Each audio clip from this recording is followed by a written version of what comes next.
meteor is headed to crash into the country. Let us do our job, saving me from a catastrophic event. Some infectious disease experts subscribe to the theory that the 1918 flu epidemic came from outer space. If it is true, it could happen again. One day in the future, a real-life Andromeda strain could come to Earth. A global pandemic brought by a comet. I think it's inevitable. There's no question that a comet-borne pandemic would occur at some point in the future. The comet passes within 9 million miles of Earth and streaks by, depositing dust into our upper atmosphere.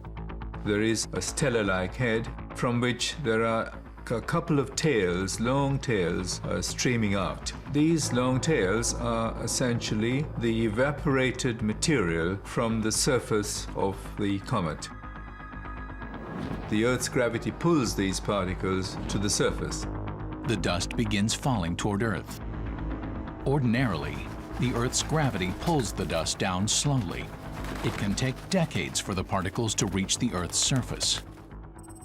But every 11 years, the Sun enters what astronomers call a sunspot cycle. The Sun is a very active star. On the surface, it is spewing out energetic particles, electrons, and magnetic fields are present in large quantity.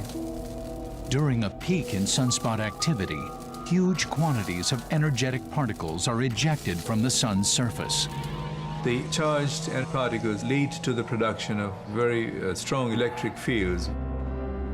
The electric field effect pulls the virus down to Earth very quickly, providing the final ingredient for a pandemic. You seem to need the peak of sunspots plus the virus injection to trigger a flu pandemic. We're at that point in history where, like Columbus, we have the technology. We are looking to a new world. It's off our planet. And we have lots of ideas, but they're backed up by science. And it just really opens the whole idea of life in this universe into a new dimension. You're being sucked into a black hole.